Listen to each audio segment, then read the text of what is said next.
Minhas irmãs, meus irmãos, guardemos em nossos corações a paz que Jesus nos legou. Dando continuidade aos nossos estudos, faremos uma abordagem a respeito dessa história das vendas, de indulgências, de dificuldades que vimos atravessando e que se tornou comum nos dias da nossa atualidade. Chamamos de Deus e a divindade que está à venda. A despeito do Supremo Criador do Universo, e tão logo se tornou insuportável os sentimentos das criaturas, quando deparamos com esse vácuo dentro do peito aberto, do cotidiano, da alma, que procuramos preenchê-lo de qualquer modo. E nossa sociedade, onde tudo se vende e tudo se compra, o alívio dos antidepressivos, a fuga da realidade das drogas, a realidade e o desejo, o corpo, o sonho e a fantasia, e também vendemos os dons da divindade. Isso não é novo, não é um momento que estamos atravessando. As religiões sempre mantiveram relações de vendas e trocas. Há mais de 2000 anos, um ato de indignação de Jesus foi quando se insurgiu contra os negociadores do templo em Jerusalém. Aparentemente um gesto pouco habitual para suas atitudes doces. Porém, reprochou aqueles que vendiam os objetos para os sacrifícios.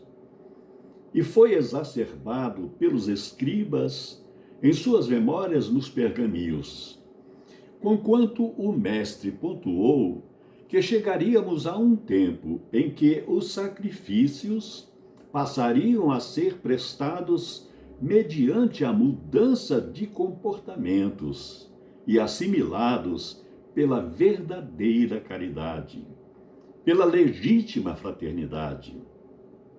A partir do amadurecimento dessa questão, surgiram os precursores que se dispuseram a esse sacrifício.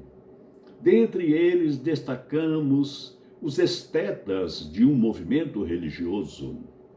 Um grande pensador na época desenvolveu a perspectiva na cabeça, no pensamento de um grande sacerdote, também pensador, que se tornou um reformador conhecido como Jan Hus, que nos idos de 1410, antecipando várias críticas a doutrinas e às práticas, fez questão de deixar os seus escritos e foi perfeitamente utilizado por Lutero, Calvino.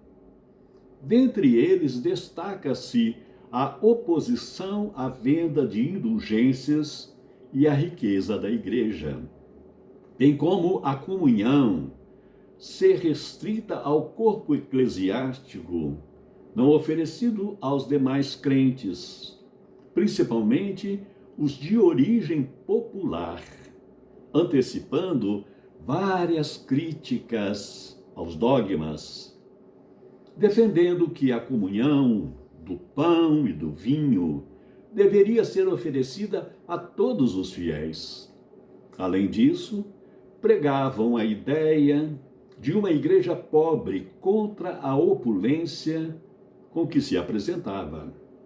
Para eles, o esforço realizado pelo homem na terra deveria aproximá-lo do mundo perfeito de Deus. O movimento da reforma ocasionou, sobretudo, como rebelião, as atitudes dos papas medievais. Nesses tempos épicos, porém, os abusos se davam de forma ostensiva, provocando reações fortes de grandes almas, como Francisco de Assis, que conduziu sua própria vida contra os interesses econômicos do clero. Mas o tempo se encarrega de desmanchar as pegadas nas areias de forma descomprometida, light, natural. E hoje vivemos num período em que o mercado se tornou tão soberano na vida humana que é natural que a religião também se transformasse em mercadoria de Deus. Pode ser comercializado em qualquer templo, em qualquer lugar sagrado. Quando a religião se torna um meio de vida e enriquecimento dos que dizem donos de um poder sagrado, quando promessas são oferecidas a troco de dízimos e contribuições, então se tornam uma barganha.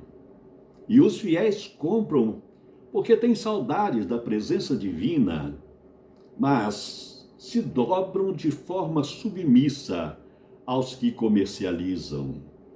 Estes garantem a eficácia salvadora da mercadoria que estão vendendo. E como o costume, compramos alimentos, vestiários para o corpo, passamos a adquirir também o conforto para a alma, de forma rápida e sem esforço pessoal.